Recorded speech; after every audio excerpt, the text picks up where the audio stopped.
It's another edition of Time About the Movies, and today we're taking a look at the movies of June 15th, 2001. Only two to look at today, so let's go ahead and jump on into it, and we'll start off with easily the biggest new release of the weekend, and that is Angelina Jolie as Lara Croft, Tomb Raider. Have you ever heard of the Clock of Ages? On June 15th, Let us twist time. time will stand still. The future is yours. Your seeing eye. The fate of mankind will rest in the hands of one.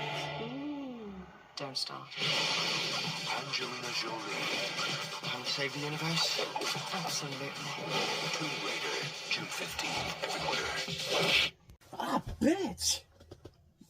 Sorry about that. Bad joke, I know. But, anyway, Lara Croft Tomb Raider. Basically, based off of the Tomb Raider video games featuring the character of Lara Croft. And, this revolves around Croft trying to obtain ancient artifacts in competition with the Illuminati. The Tomb Raider games, I've never played the Tomb Raider games. I know of them. I just never had the system to play them on. I never had a PlayStation 1. And it's the only time I ever got into Tomb Raider in the video games was actually when the reboot came out in 2013, and which I actually really liked a lot. I liked that Tomb Raider series in particular, which I'll talk more about that in just a moment because it leads into the really good Tomb Raider movie that came out of this. But as far as this one goes, it's pretty much what you think it's going to be. It's actually one of the better video game adaptations, which at this point really was not saying a whole lot because, let's be honest, most video game adaptations by this point were not that great. So this one almost gets to that point where you can say this is the best video game adaptation. It's one of the best video game adaptations, but it's this close to saying it's actually a really good video game adaptation. But the script is really not that good. I mean, this script does go a little too over the top. I mean, it's supposed to be a video game, yes, but even a movie that's supposed to be based on a video game has to have at least an interesting story for you to get behind. And sadly, this movie does not have that. I mean, Angelina Jolie, I think, really is perfectly cast as Lara Croft. I mean, especially if you want to go back and look at the design of the Tomb Raider of the Lara Croft in the PlayStation games. I mean, yeah, she doesn't have like the pointy boobs like in the video game, but I don't know. I mean, I'm not gonna lie, she's well developed in this. I will say that. But this would have been perfect for me when this came out because I was 12 years old. I mean, I was a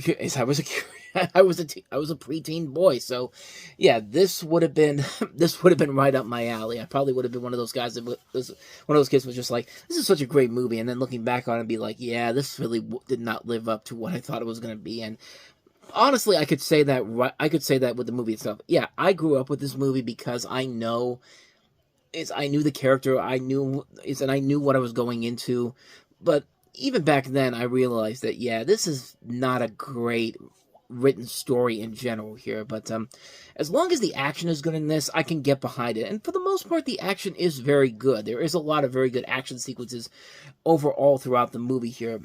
This is directed by Simon West, who has made a couple of decent films before this. Con Air was really good. It was really one of those. That's a really fun movie. The General's Daughter, which was not the best, but certainly not the worst. He hasn't really done anything of noteworthiness since then, except for Expendables 2, which is easily the best of the Expendables movies. At least in my opinion, it was, because it had that really great ending where you had all the big action stars together in one, just fighting against the bad guy, Jean-Claude Van Damme.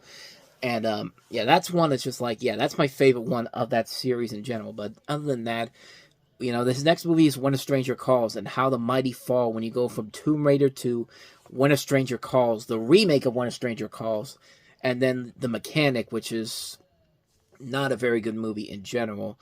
And, I mean, it was a tough thing to sell this movie, too, because, keep in mind, this is back in 2001, and selling a movie with a woman leading a blockbuster was really a tough thing to do at that time. I mean, you really had to be a really big caliber star. Like, you had to be somebody like, Meryl Streep or Jodie Foster, or somebody that is world-renowned here. So Angelina Jolie coming into this, even though she had won an Oscar a couple years prior for Girl Interrupted, it was a very interesting time. It was a very tough thing to sell this movie on, but the film did pretty well. I mean, the film did go on to become a blockbuster hit. It was, for the longest time, the biggest, highest grossing live action video game adaptation of all time, before eventually stuff like the Sonic the Hedgehog movies came into play almost 20 years later. I mean, think about that. It took almost 20 years to get a really good video game movie.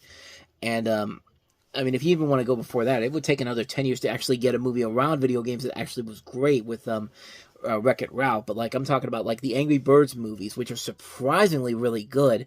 And then the Sonic the Hedgehog movies, those were big surprises indeed, because those could have easily been a typical kids movie. But they were actually, but the people that got behind that movie, they put a lot of effort into it.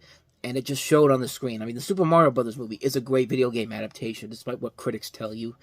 But as far as this movie goes, it's good for what it is.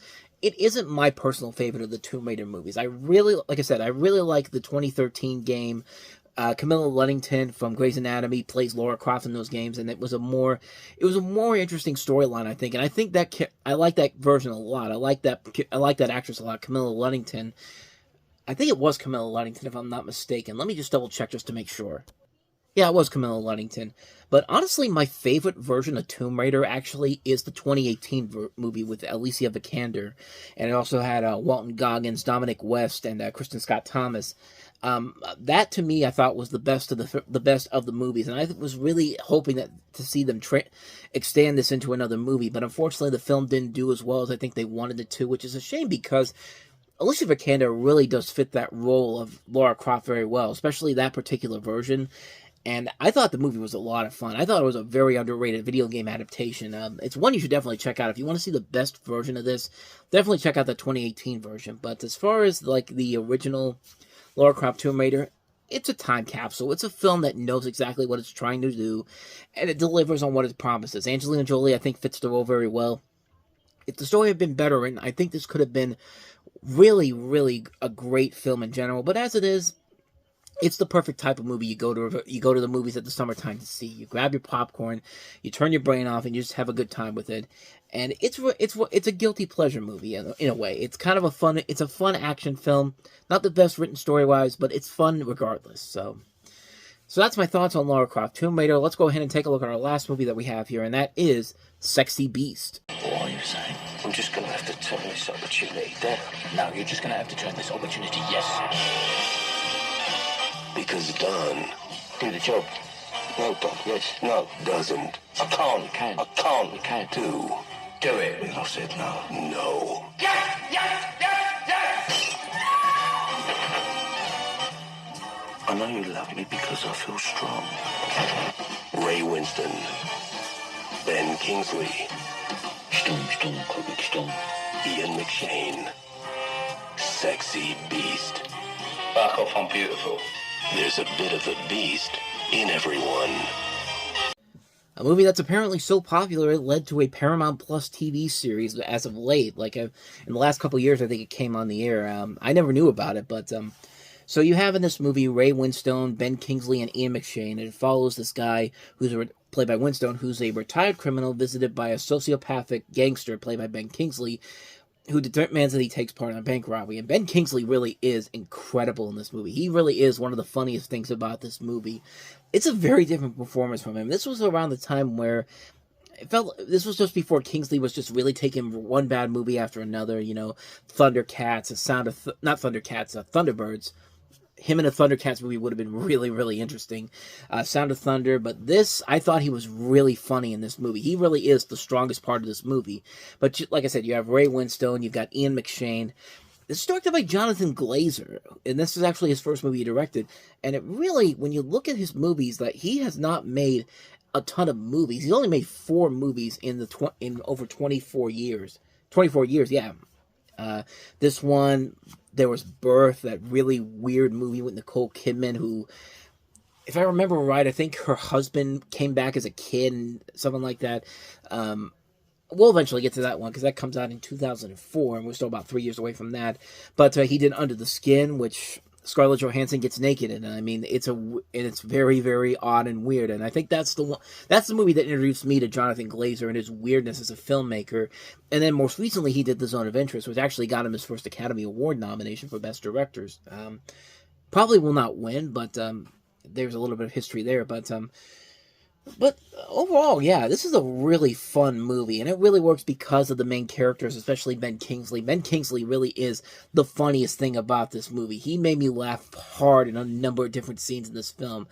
It's a film that's so funny. It's very creative. It's very well done. It's a really good movie. I really like it a lot. If you have not seen it, definitely check it out because it is definitely worth a watch. I highly recommend it. Sexy Beast. And so on that note, we wrap up another edition of Time About the Movies, and when we meet next time, we'll take a look at 2 more big summer movies, including Where It All Began with Vin Diesel, Paul Walker, Jordana Brewster, and Michelle Rodriguez, Rob Cohen's The Fast and the Furious, and we also have Eddie Murphy in Dr. Dolittle 2. So we'll take a look at both of those movies on the next episode, but until then, thank you so much for watching, and if you want to see more videos like this, please hit the playlist on the next page, check out the previous episode, and also don't forget to hit the like and subscribe button if you want to see more videos like this on this channel. So don't go too far away, because coming up next on Time About the Movies Flashback, we're flashing back to the middle of 1988, where we have 4th of July weekend, and only one major new release, and it's a good new release, and that is Eddie Murphy's Coming to America. So we'll have a full episode talking about that, and that should be coming up right after this.